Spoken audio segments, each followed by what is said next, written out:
Hello everyone, Marcus here from Elemental Living. Healing with sound and frequency is the theme of the coming week. For those of you who followed me for a while, you'll know that sound has been a big part of my journey. I'm a singer, songwriter, and performer and all that stuff from a previous life. But at this point in time, it's incorporating frequency and sound to healing. And I have a breathing technique. There are breathing techniques. I'll be demonstrating those this week. And it's using sound in the exhale. Very important. So that's this chakra here, which is the throat chakra. Throat chakra of expression. It's where our ideas materialize. So we have imagination, inspiration comes down, and the throat chakra is where it can release and come out into the physical world. A lot of people utilize that in a big way in terms of achieving and doing what they do, because once you said you're going to do something, there are expectations. People expect you to do it, right? It can be quite a force, actually, in helping you accomplish and get things done. So, but that's a different topic. When we get talking about the chakras and how the chakras work and how the throat chakra and that release point for externalizing ideas is very powerful. It's a completely different topic, but this week we are going to talk about healing with sound. Healing with frequencies is big. We don't realize it, but it's already part of our life. I mean, we have ultrasound, for instance. Ultrasound is very popular. Everybody understands ultrasound. I'm going for an ultrasound. And what do? They take, they put a frequency onto a place that needs healing, and that stimulates circulation to that place. It works on different levels. There are other levels that it works at. We're going to delve into that. I'm publishing an article on Medium and in the blog that explain that. But it also increases circulation. So the other way that we can help that circulation heal even more is to load it with oxygen, because oxygen is the healer. Oxygen fixes everything. So ultrasound, along with some deep breathing, is an amazing formula, because now you've doubled the healing factor. Back to frequency, though, there's ultrasound, and we don't even realize that we're already using it. One of the most amazing places that frequency is being used, and again, people don't know about it, it's lithotripsy. And lithotripsy is when you have stones in your kidneys. So here you are, you have stones in the kidneys. Now, stones in the kidneys, it's a stone, it's a rock, and it's a sharp little crystal thing, actually.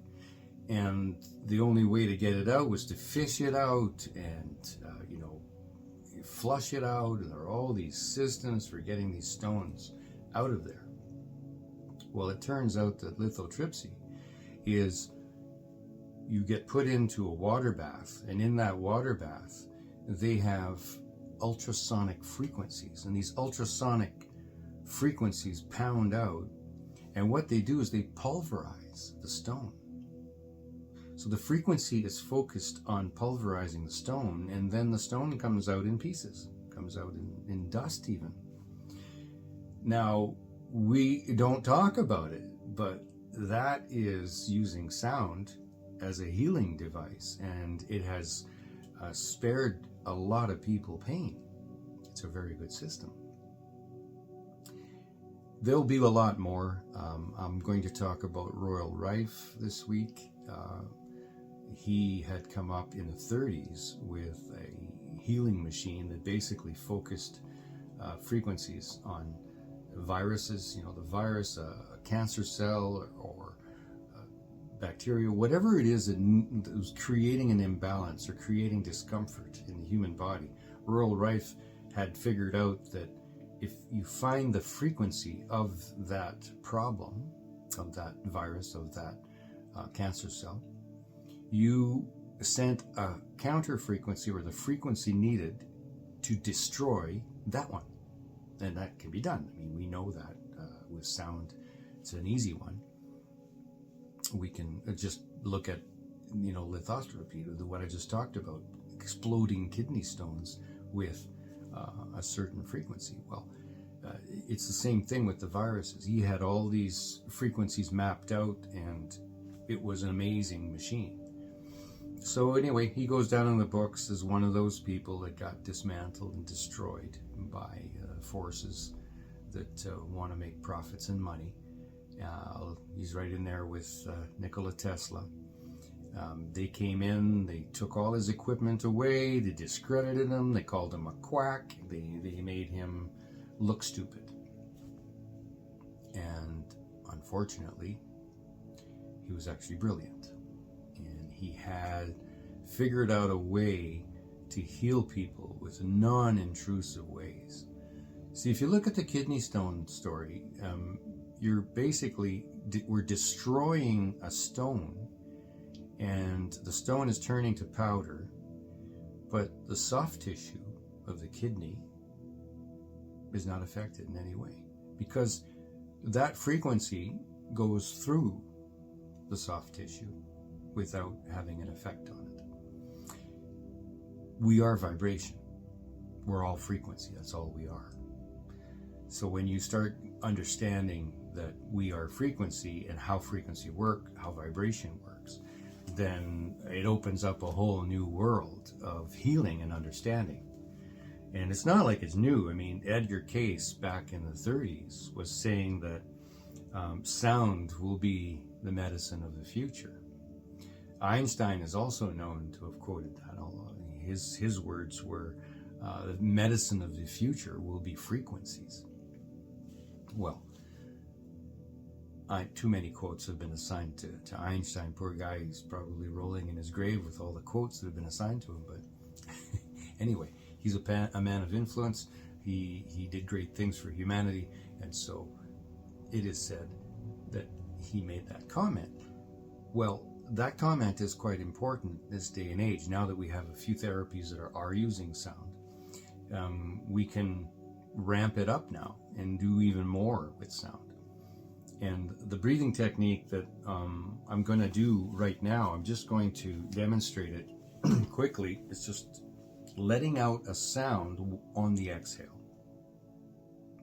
What we're doing is we're dissolving stress. We're dissolving emotion. We're dissolving emotional stress energy and exhaling it. Now, we're doing that with deep breathing techniques already. Most of the techniques, that's what you're doing. The exhale is full of stuff. And if you get the book, I Breathe, Therefore I Am, I cover the exhale. I gave it a chapter, What's in an Exhale? And in that exhale, there's thousands of components coming out.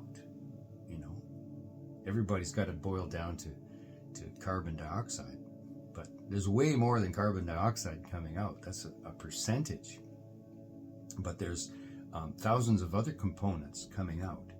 And one of the things that I want to bring to the surface is dissolved stress energy.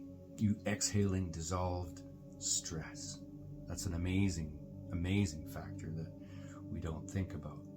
And the reason we don't know about breathing exercises is that it's all so automatic. We just figure it's all happening on its own.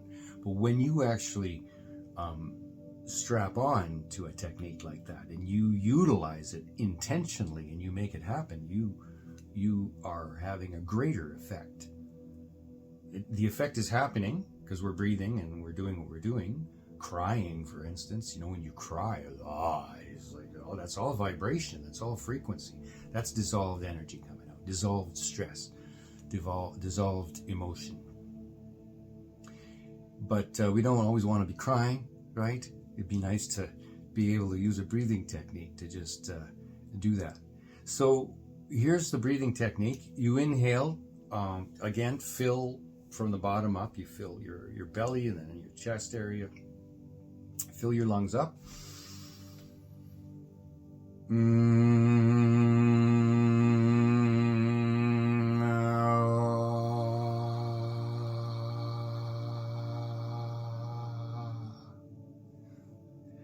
So you see how that vibration happens? That vibration is happening at the throat chakra, the fifth chakra.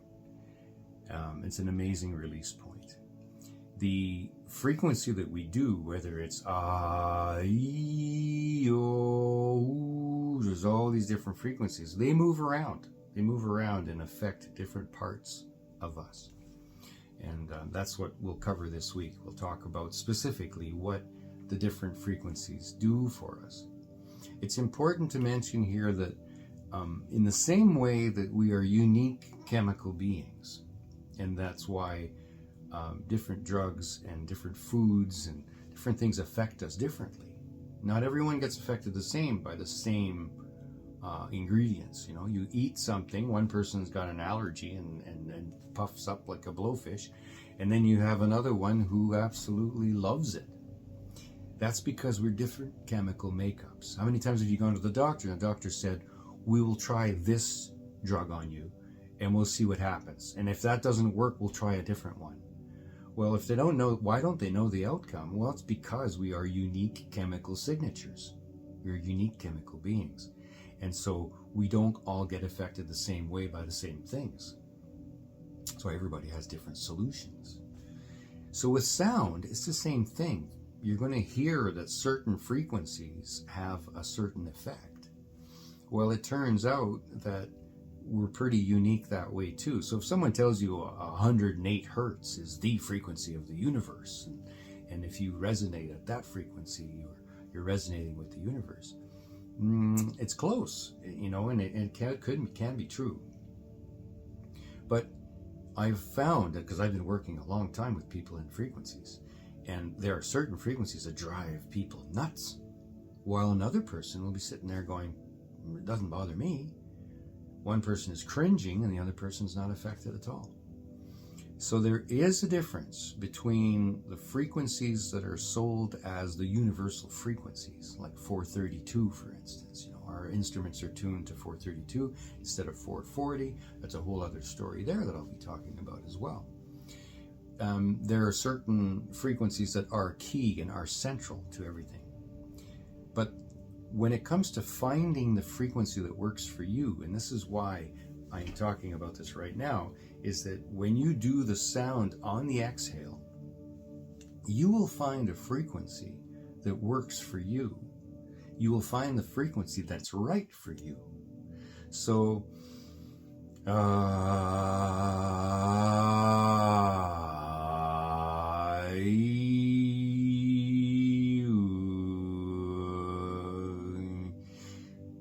so you see that? I moved around there to all kinds of different hertz, all kinds of different frequencies and sounds. There's a certain sound that you will find, and you can only find it through doing the exercise yourself. You will do it through finding an effect by identifying a soothing effect that works for you. This is why it's important to do these things.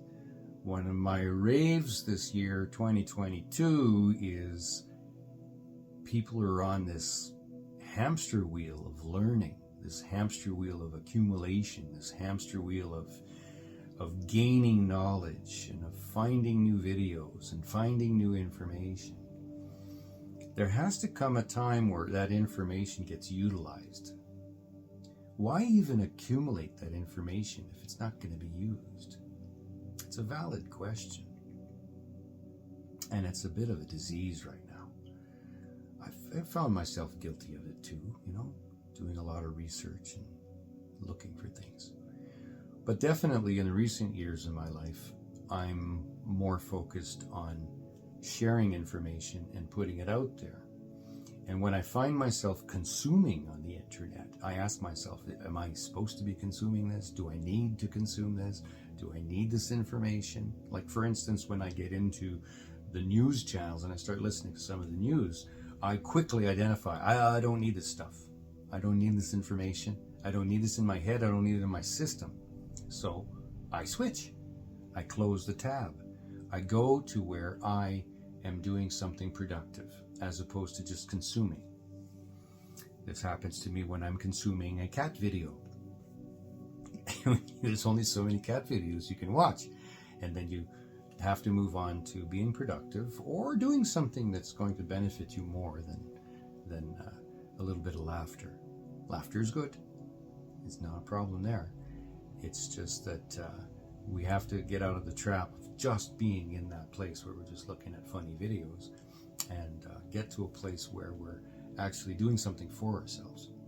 And this is where this learning wheel, this modality of learning, and accumulating, which the technocrats and the all the technical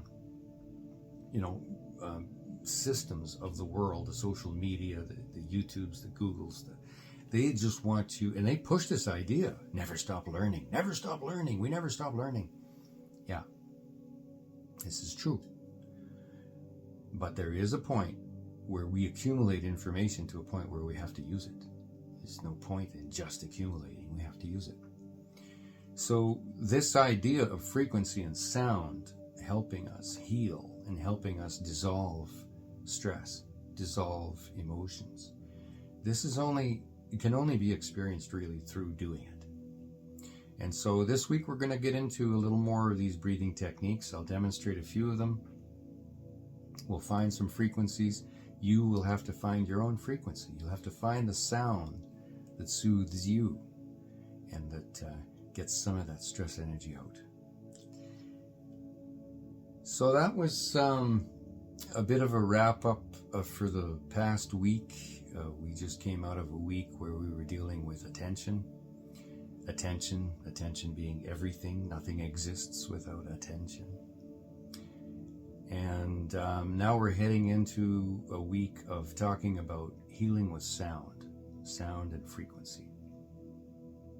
I'll demonstrate some of those during the week, and I'm also publishing an article here that you'll be able to read in the blog and on Medium and all those sites that are out there. So thanks for joining me. Meanwhile, breathe deep, my friend.